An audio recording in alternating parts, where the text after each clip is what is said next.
Bien-aimés, écoutez-moi.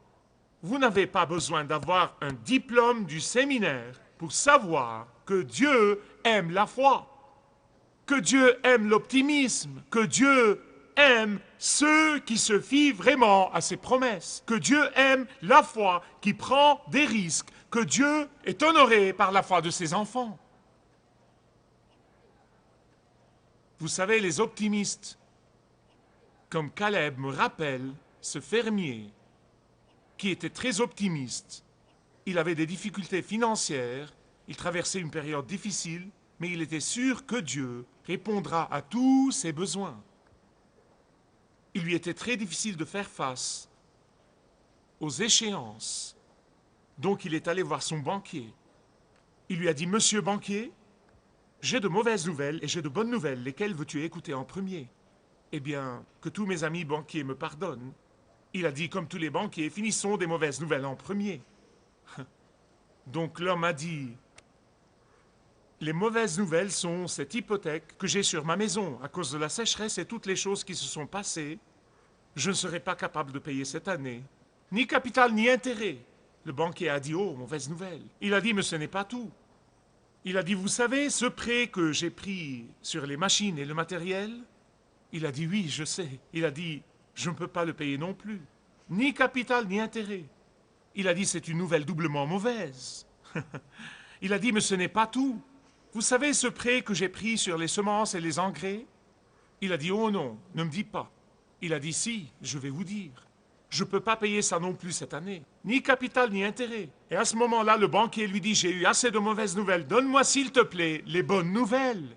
Et le fermier lui dit, la bonne nouvelle, c'est que je vais quand même faire des affaires avec vous.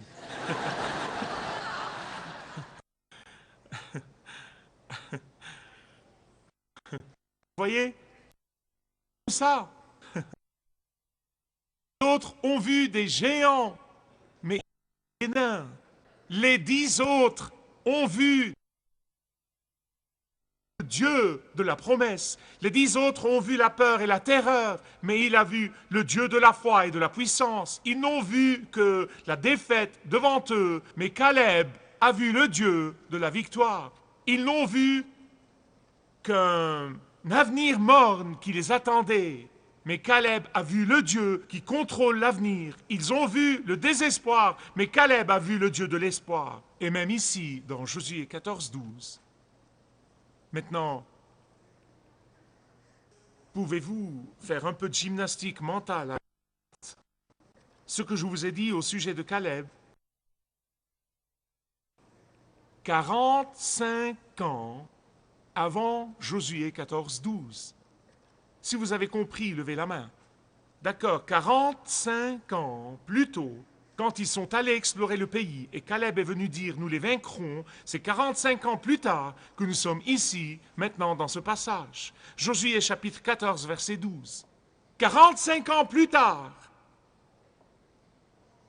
après cet incident, Caleb dit à Josué, il lui dit, donne-moi cette montagne remplie de géants, je vais monter contre eux. Peut-être que j'approche de mes 90 ans, mais je suis aussi fort que dans ma quarantaine.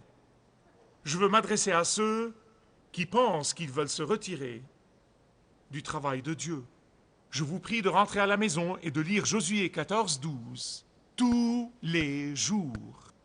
Tous les jours sans exception, mais écoutez-moi, si vous pensez que vous voulez y aller doucement avec le travail de Dieu, voici ce que vous devez vous rappeler tous les jours. Mettez-le sur l'écran pour que nous puissions le voir tous ensemble. Et maintenant, donne-moi cette montagne dont l'Éternel a parlé en ce jour-là, car tu as appris en ce jour-là qu'il s'y trouve des Anakim, ce sont les géants, et qu'il y a des villes grandes et fortifiées. L'Éternel sera peut-être avec moi et je les chasserai. N'est-ce pas merveilleux? N'est-ce pas merveilleux? Comme l'Éternel a dit, parce qu'il a mis sa confiance en Dieu. Comme l'Éternel a dit, je les chasserai. Je ne veux pas que vous manquiez ce que je vais vous dire, s'il vous plaît. La foi inébranlable de Caleb était prête à attendre 45 ans. Écoutez-moi, il y a des croyants qui ne peuvent pas attendre 45 minutes devant Dieu. Cet homme était prêt à attendre 45 ans et il n'a jamais perdu espoir en les promesses de Dieu. Sa foi en Dieu n'a jamais vacillé. Il n'a jamais lâché sa confiance en Dieu. Il n'a jamais arrêté de travailler et d'espérer en Dieu. En fait, Caleb me rappelle l'histoire d'une usine de chaussures. C'était il y a très longtemps et ils voulaient démarrer des affaires à l'étranger. Et ils ont envoyé un type qui était comme ces 10 hommes, évidemment. Et il va là-bas et il revient et il dit « Laissez tomber, ne gaspillez pas votre argent, ne perdez pas votre temps. Personne ne met des chaussures dans ce pays. »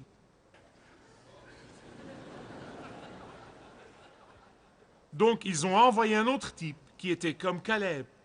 Il leur a câblé en moins d'une semaine. Il a dit, fabriquez toutes les chaussures sur lesquelles vous pouvez mettre la main. Il y a beaucoup de gens ici qui ont besoin de mettre des chaussures.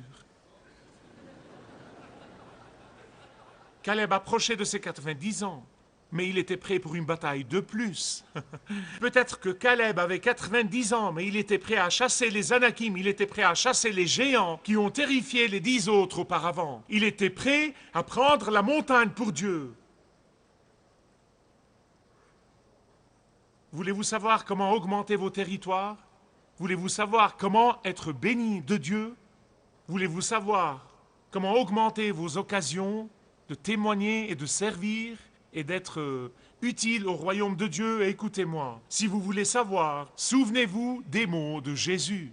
Soyez fidèles dans les petites choses et ne vous étonnez pas quand il vous donne les grandes choses. Ne méprisez pas le jour des petites choses. Écoutez, Caleb aurait pu dire, Josué, mon vieux, nous avons combattu ensemble, nous avons traversé des périodes difficiles, nous avons exercé notre foi ensemble il y a 45 ans. Oh, mais Josué, regarde-moi, j'ai presque 90 ans. S'il te plaît, donne-moi cette vallée pour que je puisse y passer le restant de mes jours en paix. Il aurait pu lui dire, oh Josué, donne-moi cette terre luxuriante pour que je puisse y passer le restant de mes jours dans l'aisance. Il aurait pu lui dire, en souvenir du bon vieux temps, Josué, j'ai travaillé dur toute ma vie et maintenant j'ai besoin d'un repos bien mérité. Écoutez-moi bien, pas question. Caleb a dit, donne-moi cette montagne sauvage, donne-moi cette mission difficile, donne-moi ce que personne d'autre ne veut prendre. Donne-moi cette montagne. Quelqu'un a dit que l'on peut savoir la grandeur d'un homme par la grandeur du défi qu'il entreprend. Et Caleb a choisi le grand défi, non pas par arrogance, non pas parce qu'il se fiait à ses propres capacités, non. Lisez ce qu'il a dit, lisez ce qu'il a dit. Parce que Dieu a promis. Vous voyez, parce qu'il se fiait à la puissance de son Dieu, parce qu'il se fiait aux promesses de son Dieu. Il y a beaucoup de territoires qui sont inoccupés en ce moment. Il y a dans le ciel des bénédictions qui ne sont pas réclamées, qui sont emmagasinés au ciel parce que le peuple de Dieu ne veut pas être fidèle avec le peu qui lui a été donné. Diriez-vous avec Caleb, donne-moi cette montagne, ou diriez-vous, donne-moi cette vallée?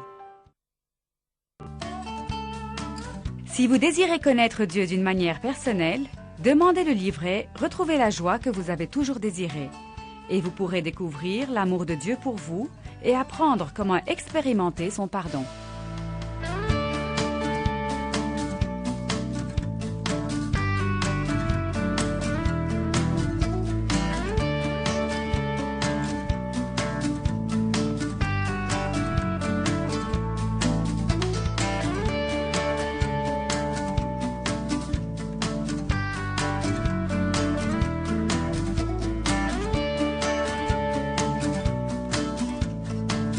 Si vous avez une relation personnelle avec Dieu et vous êtes intéressé à marcher plus intimement avec lui, demandez le livret « 7 pas sur le chemin de la foi » qui vous guidera dans une relation plus profonde avec votre Père Céleste. Demandez votre livret gratuit.